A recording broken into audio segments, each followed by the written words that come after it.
The topic is exploring polynomial functions. So let me explain what a polynomial function is first. Polynomial in one variable is an expression of this form. Now this is hard to read. Subscript just means the place in line. So A1, A2, A3, anything like that with the subscript is just like the first term, second term, third term. Subscript doesn't mean anything like squared. The exponent though, so you see that little n up there? That means exponent. So it's x to the n minus 1. What that means is that something like a polynomial function would be like this. So 3x to the 5 plus 4x to the 4 minus 3x plus 2. So 5 is the highest degree, and then you have the other ones in descending order. You don't have to have one in each space, so it can be 5, 4, see I'm missing 3, 2, 1, but that's what a polynomial function is. So the polynomial functions we're looking at are going to be polynomials in one variable. They're going to have exponents. The exponents are going to be, A can be any real number. So in front of it, I can have decimals, I can have fractions, so I can have 0.3, so 0.3. I can have decimals, anything like that. So A is any real number. I can even put pi in front of it if I wanted to. So any real number. N has to be a whole number though. N has to be a whole number. So this is a whole number, which means these exponents will only be whole numbers. Okay? So it's going to be no fractions, no decimals up there, no negatives. So I'm going to have no asymptotes, no endpoints, no restrictions, nothing. Okay? These exponents, n has to be whole numbers. So it'll go n, n minus 1, n minus 2, all the way down to there's no n. Right? So there's me 5, 4, you don't have to have a 3 and a 2, whichever, 1, and then if there's none, it's x to the 0, so you don't write it. Okay, so it's going to be a polynomial expression. So that means there's no negatives, there's no asymptotes, there's no fractions, there's nothing else happening in the exponent, and it's going to have a certain look about it. So that's what we're going to investigate in this chapter.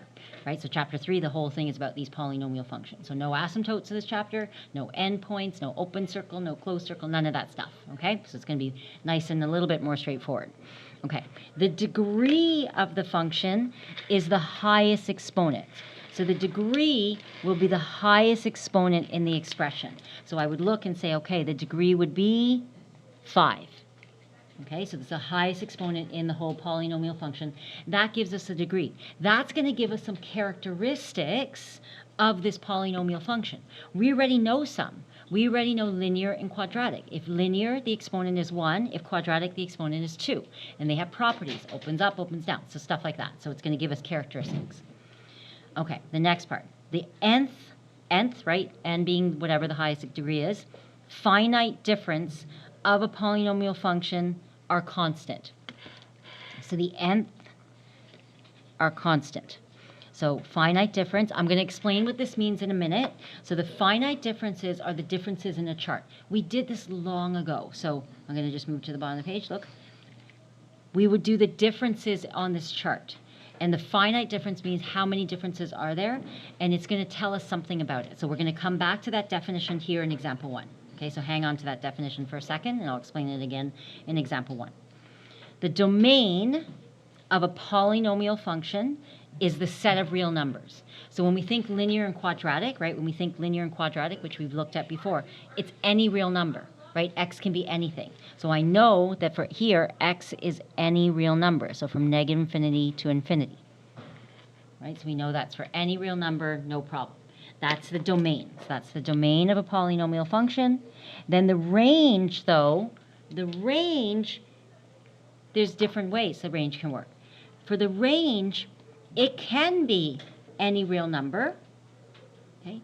Or it can have a lower bound, or it can have an upper bound. So this can be all real, or lower, or upper, but not both.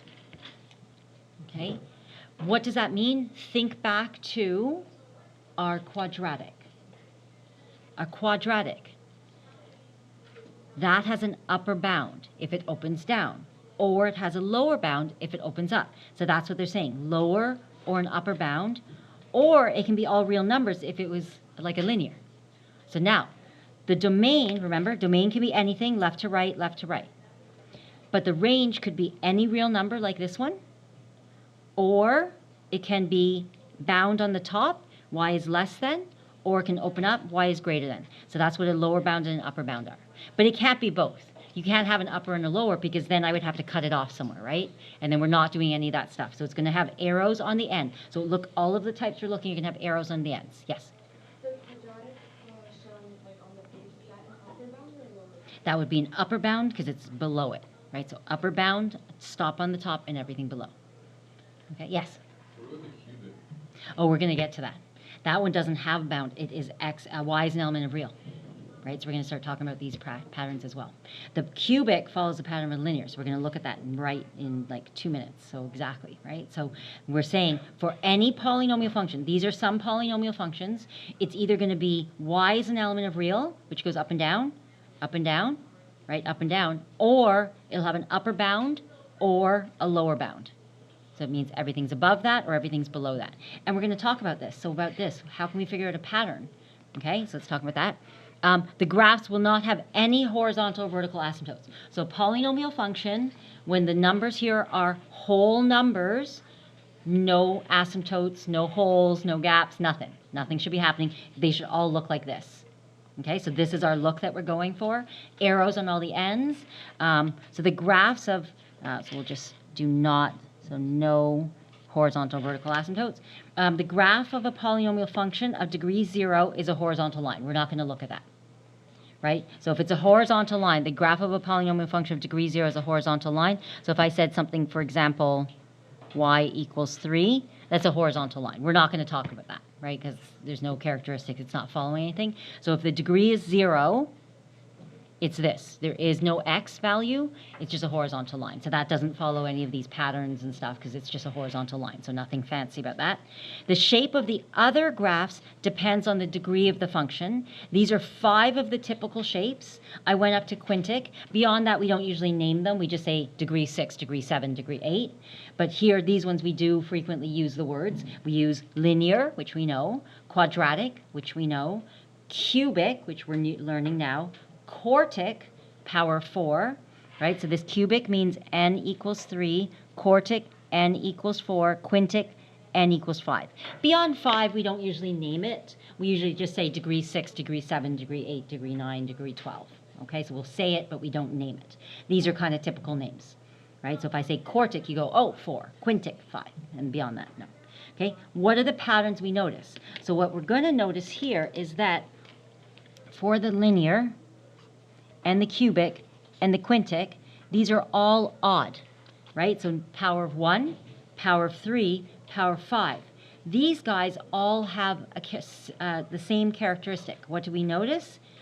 They're all extending from down to up or up to down. They could, if I had a negative slope, it would face the other way, right? It's the same with these guys. So you can see that for all of these, they all have a range that is from negative infinity to infinity. And that will be true for any odd degree. So these guys here, 1, 2, and 3, those ones have an odd degree. So odd degree. These ones with an odd degree have the same sort of characteristic. Okay. Now, quadratic and a quartic. These two here also have a similar pattern to it, and they have an even degree. So what you notice about the odd degree and the even degree is that they hold similar characteristics. So for an odd degree, we know that it'll extend from negative infinity to infinity or from infinity to negative infinity, right? So it's going to be heading in opposite directions. For an even degree, it will either have, this one here has an upper bound, or it'll have a lower bound. Okay, so we're learning those words, upper bound, lower bound. How do we know if it has an upper bound or a lower bound? Well, we're going to talk about that. Okay, and what it's going to come back to, it's going to come back to opens up and opens down. And it relates back to these two that we learned.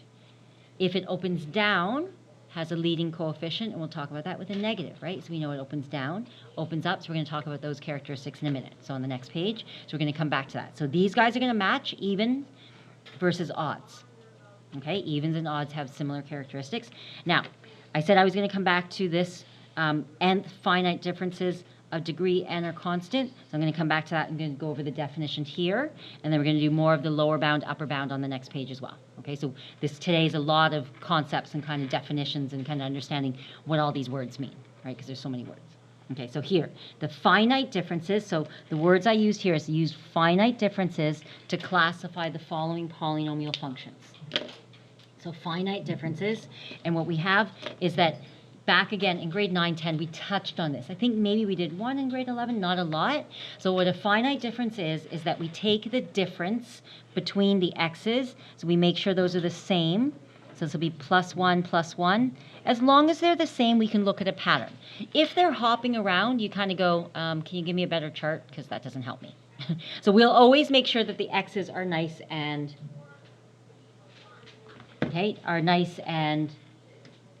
the same. Okay, so here, same thing, right?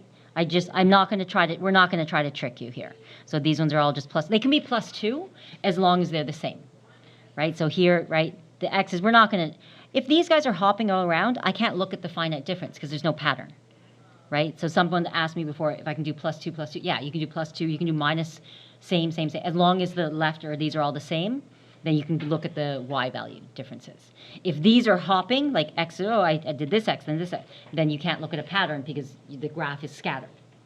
Okay, so we don't usually try to trick you there. So now what we're focusing on, though, is the difference of the y's. So when we do the difference here, we're looking at the direction. So here, 8 to 10, I went plus 2. So plus 2, and look at that.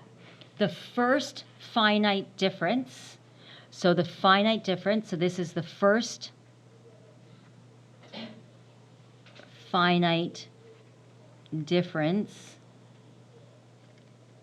is constant, the same, right? So you can say same or the constant.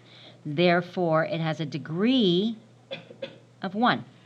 If the first one is the same, and do you know what that gave us way back in grade 9? The slope. Rise over run. 2 over 1, 2 over 1, 2 over 1, 2 over 1.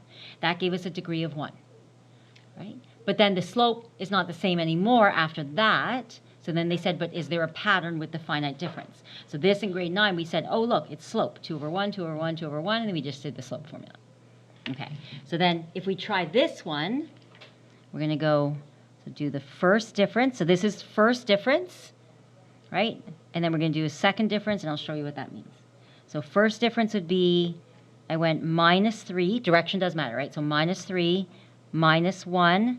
Then I went plus 1, plus 3, plus 5, plus 7, plus 9. You can even see, look, there's a pattern. You're like, cool, there's a pattern. Is that relevant? A little bit, because that means that if there's a pattern, then the finite differences should be centering in on one number. Okay, so let's try the next difference. So that's my first difference. Does that make sense? First column is my first difference. So my second difference will be this one. So I'm going to do it again. From negative 3 to negative 1, I did plus 2. From negative 1 to 1, I added 2. From 1 to 3, look, do you see the pattern? So then once you see it, you can stop. Like, don't stop at 1, but like, there you go. There you go, plus 2. So then you go second difference is constant, therefore degree 2.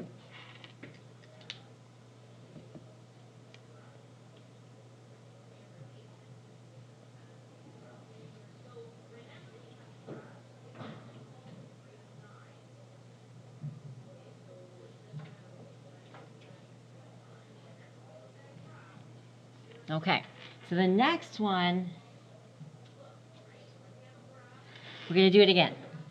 Okay, this one I made it 4, so a bit more space.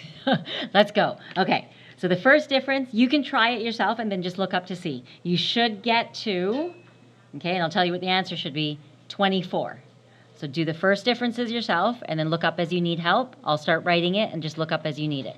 It's just a pain in the neck. It's honestly not something we're going to ask you 1,000 times because like really once you got it once, we kind of got the pattern, but we sometimes ask you one. It'll be in the homework, of course, because it's a really cool pattern, right, and to understand where the patterns came from, all that stuff, but it is a bit of a pain, so that's why I gave you 4. So look up when you need it. I'll do my columns, and you should get to a constant difference of positive 24 if you subtracted right. So I went here.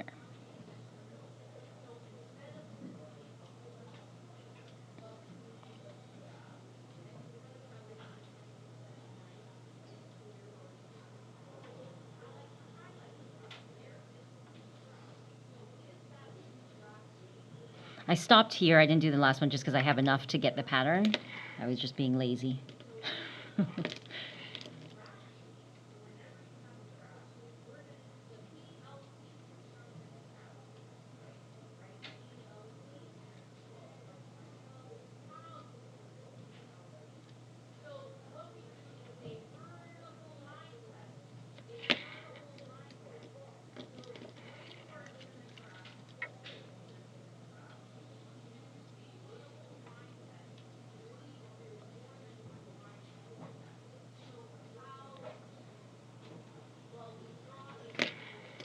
Pain in the neck is if you make a mistake, you're going to go back and find it.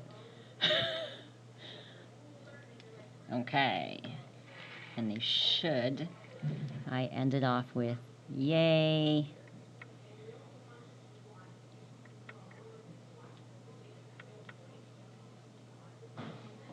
It should get to constant.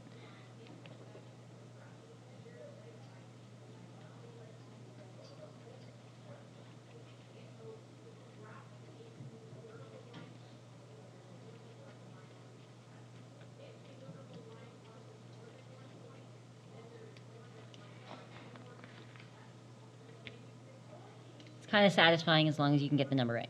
And not satisfying if you're like, oh my gosh, which number is wrong? You can kind of work backwards, but that's what it should be. So it's this cool pattern where they went, oh my gosh, that's the coolest thing, and it matches the degree.